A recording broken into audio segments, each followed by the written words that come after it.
Oke, Sobat Strategi Channel, kembali lagi bersama saya Antoni Sudana. Kita kedatangan tamu, ya kan, yang tidak asing lagi, Bung Henry, ya kan.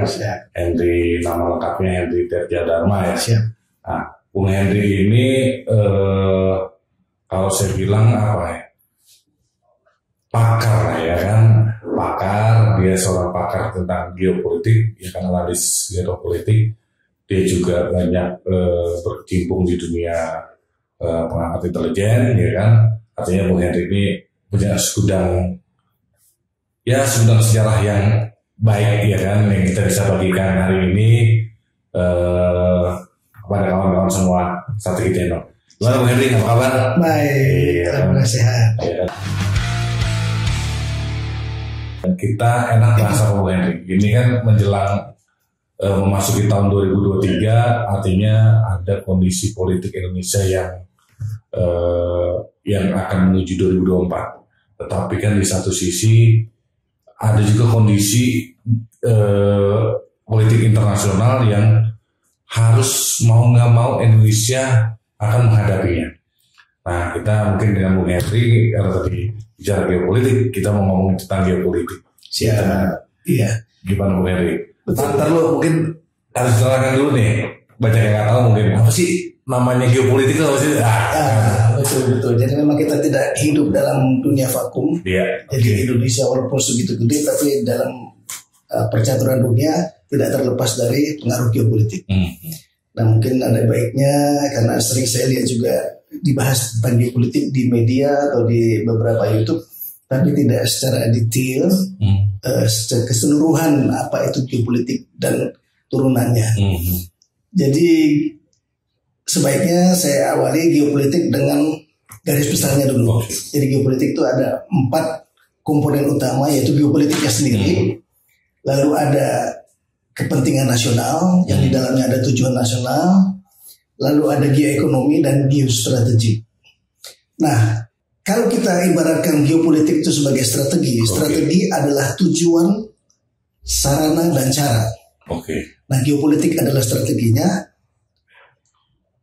kepentingan nasional itu tujuannya, geoekonomi adalah sarananya, dan geostrategis adalah caranya. Nah, itu dulu gambaran besar. Nah, 4 komponen ini tidak terlepas daripada akar saintifik yang proven sudah ratusan tahun, yang mendasarin sifat-sifat geopolitik, geostrategis, dan yang lain-lain. Yang ujungnya kita akan mendapatkan warning atau alert ke depan, terutama berhubungan dengan dunia luar 2023 di Indonesia. Nah, saya awalin dulu sekarang dengan apa itu geopolitik dari definisi universal atau umum. Jadi geopolitik itu adalah pemanfaatan keunggulan komparatif secara geografis dalam kebijakan luar negeri untuk mencapai kepentingan nasional. Itu yang basic. Tapi di Indonesia dikonsepsikan geopolitik itu dalam wawasan Nusantara. Nah, wawasan Nusantara itu Indonesia adalah bangsa yang cinta damai, tapi lebih cinta merdeka, hidup berdasarkan ideologi Pancasila dan Undang-Undang Dasar 45, terutama alinea keempat dan pasal 33-nya, karena kita bicara geopolitik. Nah, bangsa Indonesia itu tidak rasialistik, tidak chauvinistik, apalagi ekspansionistik seperti mungkin ada yang lain. Nah, di mana bangsa Indonesia itu berdiri secara geografis, dia berada di posisi silang dunia. Dan silangnya itu silang kontinen, ada Asia, ada Australia. Silang samudra, ada Pasifik, ada India. Dan juga silang masa politik. Australia dan New Zealand itu secara geografis berada di selatan Indonesia. Tapi secara masa politis dia utara. Jadi kita di tengah-tengah. Dan di dalamnya itu juga Indonesia punya misalnya 2 tata kelola navigasi penerbangan internasional, VIR 1, VIR 2, lalu 3 alki utama, alur laut kepulauan Indonesia, 4 selat internasional, Sunda, Malaka, Lombok, Makassar. Lalu kita juga berada di segitiga koral dunia. Nah itu salah satu dari yang besarannya saja yang saya sebutkan. Dan kita tidak hidup sendiri, kita bertetangga. Kita punya 10 negara tetangga, 3 perbatasan darat, 7 perbatasan laut. Nah kita masuk kepada geopolitik definisi yang lebih spesifik di Indonesia. Jadi geopolitik adalah kebijakan strategis luar negeri dalam ketahanan nasional untuk aspek pertahanan, keamanan, dan pembangunan.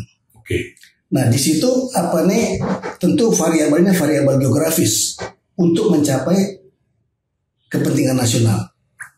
Nah yang perlu diperhatikan juga selalu dalam geopolitis dan terutama perang di dunia itu berdasarkan ujung-ujungnya perebutan sumber kekayaan alam dan sumber daya ekonomi atau kita sebut FUSE. Jadi food, energy, water, dan strategic innovation. Nah itu perlu kita jaga dan kita juga dalam geopolitis kita bermitra dengan komunitas internasional. Misalnya ASEAN, ada NAM, ada APEC, ada ASEM, ada OKI, lalu juga ada G20 kemarin ya G20. Betul, terima kasih sudah diingatkan. Lalu ada Southbound itu dari Taiwan, lalu EASAC India, yang dari Amerika Rebalance sama Indo-Pasifik, dan mungkin ada beberapa lagi, tapi yang besarannya cukup itu tadi. Nah di situ kita berinteraksi secara geopolitis, semua mencari dan mengutamakan kepentingan nasionalnya, seperti kita juga. Nah dalam geopolitik penting pakem ini kita jaga bahwa kita jangan sekali-sekali memegang mata pisau.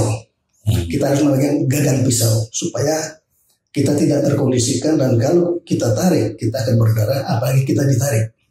Itu perlu kita jaga. Nah pergaulan geopolitik dunia ada negara adidaya, superpower, dan doktrin militernya juga attack is the best defense. Penyerangan adalah pertahanan terbaik. Sementara kita tidak sesangka merata. Nah itu kita perlu perhatikan, dan mereka juga bermain dengan instrumen-instrumen atau alat-alatnya. Isu yang paling sering kita dengar adalah HAM, lingkungan, dan demokrasi versi mereka. Nah ini selalu dimainkan dalam rangka mencapai konstelasi tertentu yang mereka inginkan.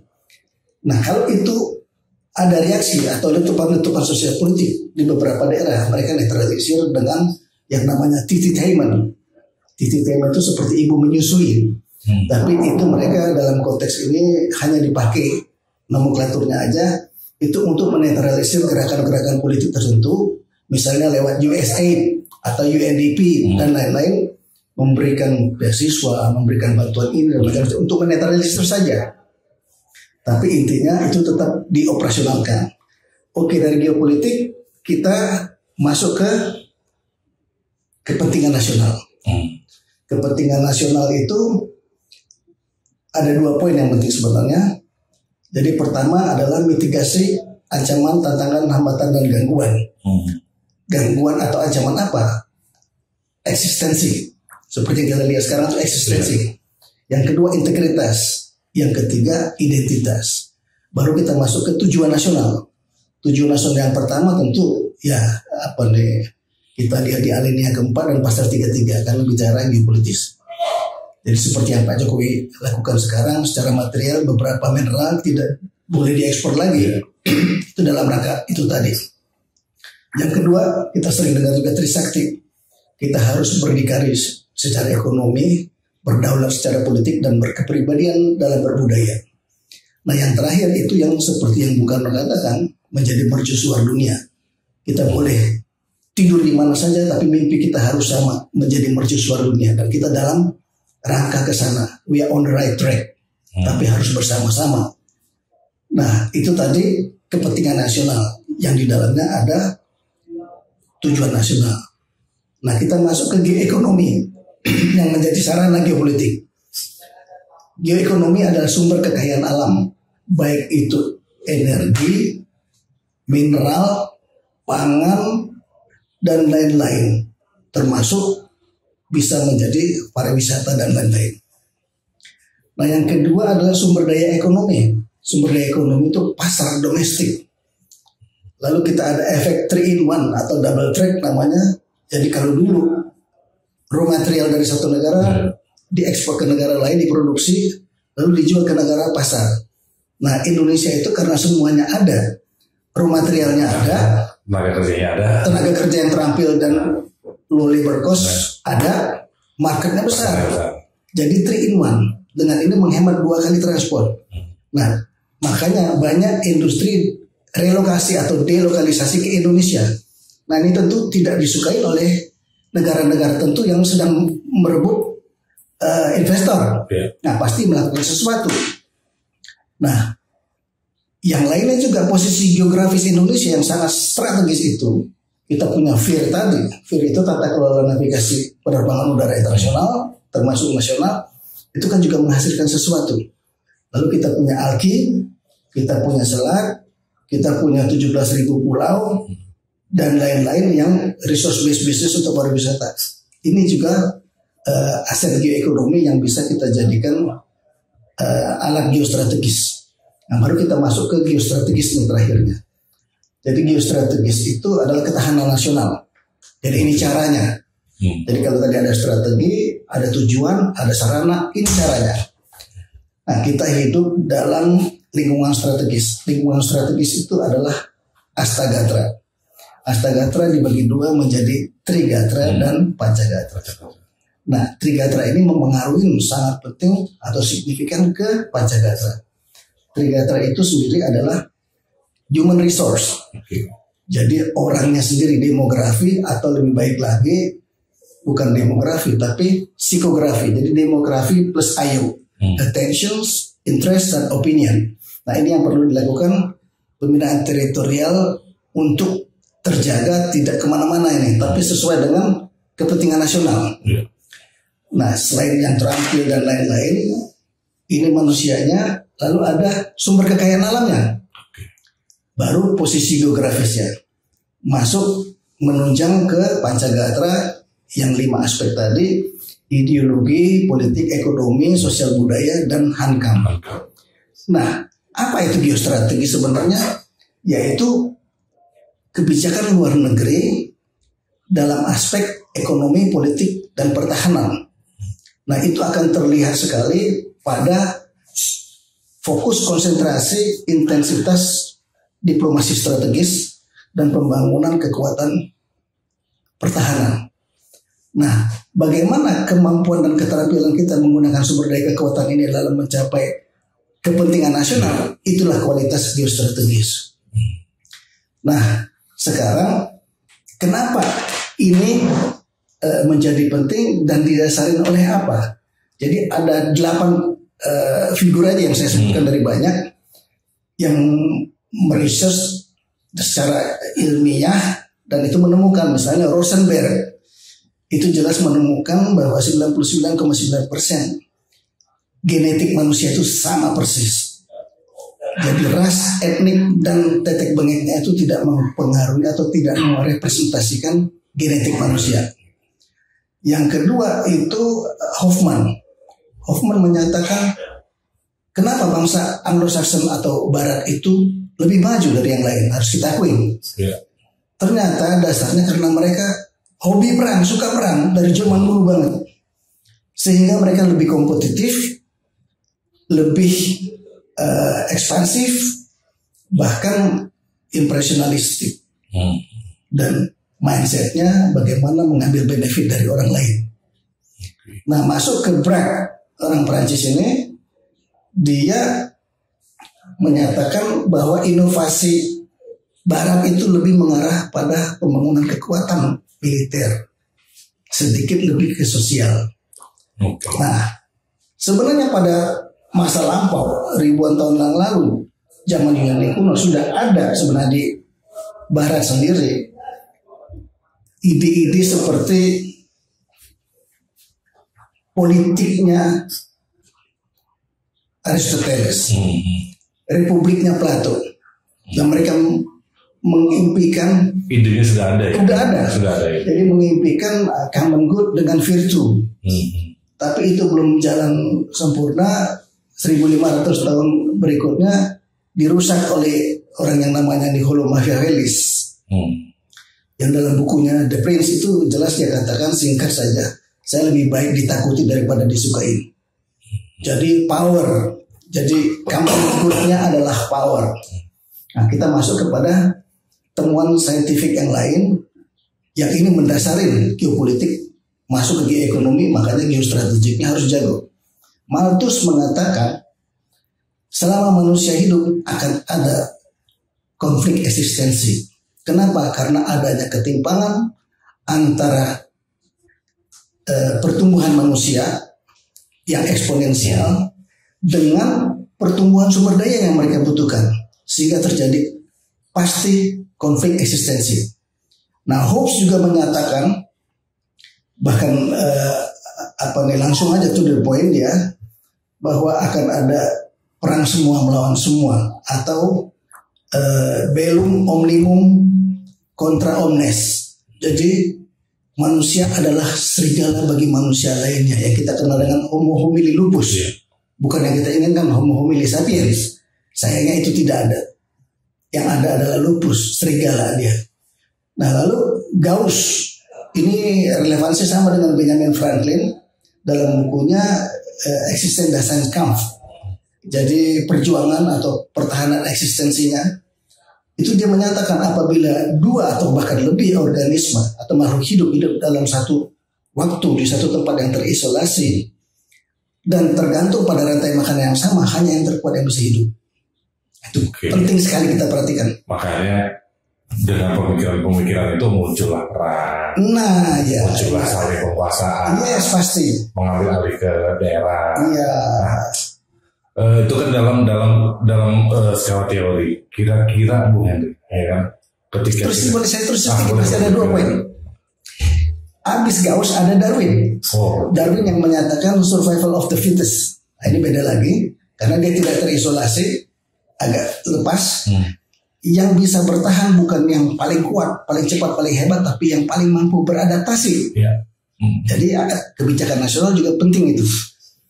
Nah, dari 4 ini kita rangkum dengan simpel saja, sederhana dengan peribahasa Afrika, melambangkan dengan 2 hewan, singa dan gazelle. Gazelle itu seperti rusa atau antilop. Nah, jadi setiap hari pagi singa itu bangun, dia harus tahu bahwa dia harus lari lebih cepat daripada gazelle yang lambat. Kalau dia tidak, dia mati kelaparan. Gazelle-nya sendiri bangun pagi, dia harus tahu bahwa dia harus lari tercepat daripada singa tercepat atau dia mati di mangsa singa. Nah, itu yang menjadi bahan untuk kita dalam menjalankan geopolitik dengan geostrategi menggunakan geoekonomi. Makanya tadi berdasarkan ini tadi kita sebenarnya sudah lihat dari Malthus mengatakan demikian, pasti ada konflik eksistensi. Makanya kita hidup dalam nyerempet bahaya setiap hari. Yang bahasa kerennya dibilang vivere periculosum mente. Nah, ini dibuktikan juga 3.320 tahun sejarah perang dunia itu dibuktikan bahwa selama 3.300 tahun itu hanya 227 tahun yang damai. Jadi untuk 1 tahun damai harus dicapai dengan 13,8 tahun perang. Nah, ini kondisi sine qua non, sesuatu keterpaksaan yang harus kita lakukan karena itu bukti sejarah dan faktual. Nah, dalam arti kondisi sine qua non kita terjemahkan kehidupan manusia, bagaimana kita berenang dengan ikan hiu tanpa digigit. Nah, kondisi sine qua non berikutnya untuk kita dalam bernegara, ya kita apa yang kita harus lakukan, apa yang dinamakan civis pacem para bellum yang disebutkan oleh Renatus itu. Jadi kalau ada ingin damai, bersiaplah untuk perang. Tidak harus kita sekarang perang, tapi itu harus dipersiapkan. Nah, kira-kira inilah geopolitik dan gambaran yang singkat. Ya. Nah, tadi melanjutkan pertanyaan saya, artinya tadi kan dalam skala teori kita sudah mulai paham. Oh, ternyata yang namanya geopolitik ini loh bendanya, ya kan? Yang namanya geoekonomi ini loh fungsinya, yang namanya geostrategi ini loh caranya. Nah, tetapi misalnya gini, ketika Indonesia dalam berkehidupan bernegara dan berpolitik, misalnya gini kan, ternyata ada situasi misalnya saat ini di dunia terjadi perang di Ukraina. Ini ada pengaruhnya nggak sih kalau misalnya gitu kan? Oh pasti. Artinya kan kalau orang awal kan itu jauh, Ukraina jauh gitu kan? Ya pasti ada. Nah itu gimana kita itu? Karena yang namanya perang kan tadi kita katakan biasanya seperti di Timur Tengah 70% itu karena perebutan virus. Dan juga perebutan sumber daya ekonomi lain. Nah Ukraina itu dan Rusia terkenal dari zaman dulu dikatakan negeri keranjang roti. Kenapa? Karena mereka penghasil gandum dan biji-bijian. Hampir 40% di dunia itu dari sana. Dan kita itu salah satu pengimpor dari Ukraina. Indonesia itu pengimpor dari Ukraina. Nah sementara ladang-ladangnya dirusak atau rusak.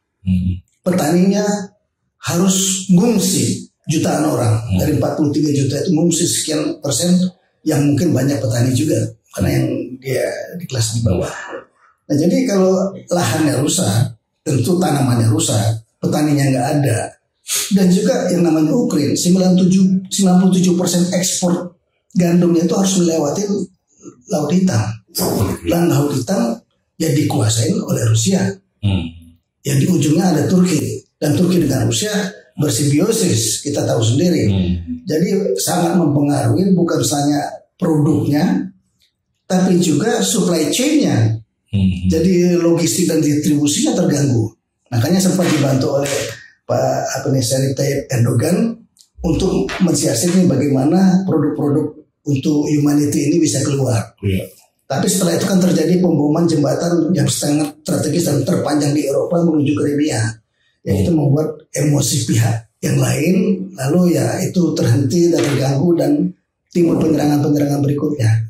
Yang lain, energi seperti kita ketahui di Indonesia itu terutama aftur yang saya tahu sempat naik 127%, afgas 30% on top dari 170%. Jadi sangat mempengaruhi tentu energi, mineral dan food. Ukraina juga negara yang cukup kaya mineral, cukup kaya energi juga dan pangan. Jadi pasti terpengaruh ke seluruh dunia. Pasti termasuk Indonesia. Termasuk tidak terlepas daripada itu. Walaupun kita mungkin bisa memanfaatkan aspek-aspek lain karena Rusia itu juga penghasil energi salah satu terbesar di dunia. Iya, dan pengendali pasar di dunia dan paling tahu tentang pasar energi di dunia.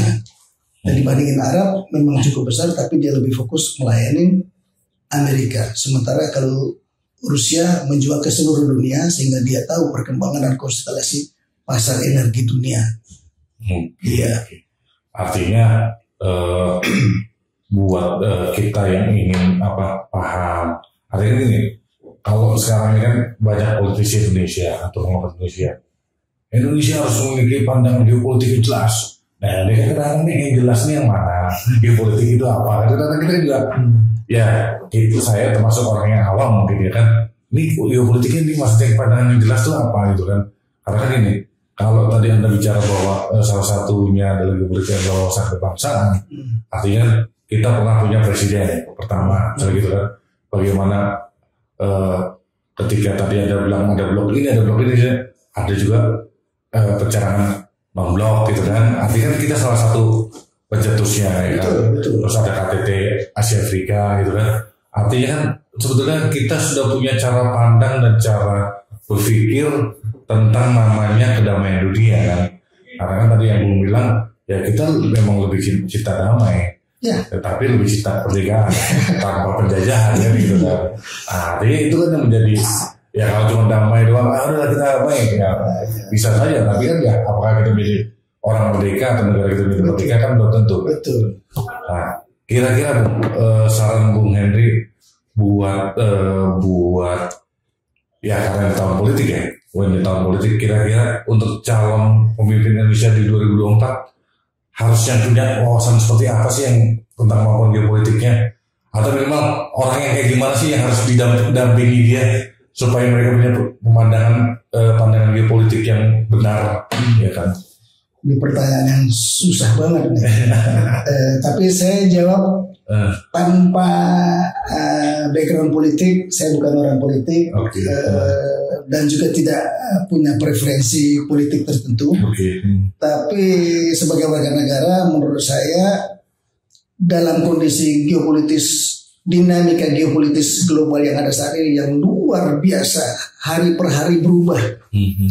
Jadi misalnya contoh yang selama ini membantu Ukraina itu baik terbuka atau tertutup, mengoperasikan HIMARS itu banyak pasukan Polandia juga. Tapi sejak kemarin mereka ribut karena ya Stefan Bandera itu orang yang promotor genosid Hitler yang pernah juga ya memakan korban warga negara Polandia, itu membuat marah dan sekarang mulai menjadi percikan api. Jadi yang kemarin masih membantu perang, hari ini sudah mulai hampir perang sendiri.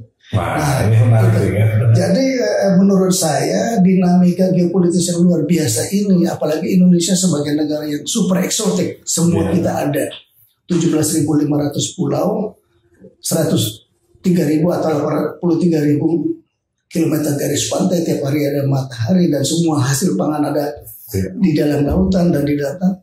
Jadi ini pasti incaran dunia, karena perang itu dasarnya selalu merebut sumber daya ekonomi atau sumber kekayaan alam. Jadi Indonesia pasti incaran, apalagi 2056 energi fosil minyak itu akan habis diprediksi. Nah, tetap minyak diperlukan, mereka akan pindah ke hayati, produk hayati. Nah, produk hayati hanya bisa hidup di daerah tropis. Tropis itu Afrika Tengah, Amerika Latin bagian utara, dan sekitar Indonesia. Tapi Indonesia punya posisi yang jauh lebih strategis karena punya yang Alki tadi. Dan artinya ada konflik di Natuna kan? Ya ujuk-ujuk ada konflik ya? Oh pasti ya. Jangankan di Natuna, di Jakarta ada sesuatu pun yang kita lihat di jalanan itu pasti ada hubungan ke sana. Bahwa itu mungkin soft ya, tapi itu pasti ada hubungan. Jadi seperti yang Bung tanyakan tadi, menurut saya tentu figur pimpinan nasional yang diperlukan, apalagi dalam kondisi dinamika geopolitik saat ini, yang kemarin kita lihat juga di Bali kemarin seperti apa. Tentu orang yang sangat patriotik, tidak nasionalistik. Maksud nasionalistik itu membanggakan bangsanya, kadang-kadang menjelekkan yang lain. Tapi patriotik, dia cinta akan bangsanya, dia tetap cinta damai, tapi lebih cinta kemerdekaan dan terus menjalankan misi kepentingan nasionalnya, baik menjauhkan dari ancaman tadi maupun melaksanakan tujuan nasional. Nah, tentu orang ini harus bermanuver di suasana yang seperti tadi. Jadi dia harus sangat amat paham dengan geopolitis dunia. Ada kepentingan NATO, ada kepentingan semuanya, Eropa, ada kepentingan Asia. Betul. Di NATO sendiri juga sudah mulai gigit-gigitan. 4 negara tidak setuju dengan sanksi ekonomi, dan sanksi ekonomi juga banyak sudah mulai dipertanyakan karena mereka memberikan sanksi, mereka yang jadi korban sendiri, kan aneh. Iya, betul. Nah, itu sesuatu yang bisa terjadi di mana-mana. Dan itu perlu kita perhatikan, dan itu salah satu kriteria yang paling utama menurut saya selain kecerdasan normatif dan lain-lain adalah patriotisme dan pengetahuan geopolitis global yang sangat baik. Oke, Bung Henry, kita sebenarnya masih pengen ngobrol panjang lagi kan. Kita mungkin di sesi-sesi berikutnya kita ngobrol lagi, kita kulik lebih dalam, misalnya tentang tadi ada NATO, ada apa segala macam, kita kulik lebih dalam terhadap peranan NATO terhadap Indonesia, peranan ASEAN terhadap Indonesia, sehingga kita menjadi lebih paham, yang tidak paham jadi lebih paham lagi. Terima kasih Bung Henry waktunya. Semoga ya diskusi singkat kita ini ya kan bisa menjadi pengetahuan buat banyak orang. Amin. Dan tadi pesan terakhir, ya tadi pesannya ini pemimpin Indonesia 2024 harus paham loh tentang geopolitik ya. Harus. Ini pesan Bung Henry nih kan. Harus. Kalaupun nggak paham, cari orang yang paham tentang geopolitik. Itu kan? Mutlak. Iya kan. Itu mutlak. Kan tadi saya katakan bagaimana berenang dengan ikan hiu tanpa tergigit. Nah, jadi harus tahu itu. Nah, bagaimana kita berenang dengan ikan hiu tanpa tergigit, itu adalah sebuah video yang disampaikan Bung Henry, ya kan. Semoga ini menjadi pencerahan buat kita semua. Terima kasih Bung, waktunya Bung. Sama-sama. Sama-sama Bung. Ya kan, terima kasih Sobat Strategi Channel. Ketemu saya lagi dengan kita lagi untuk diskusi-diskusi kita berikutnya. Mungkin bersama Bung Henry dan waktu atau yang lain kita saksikan. Terima kasih. Salam merdeka.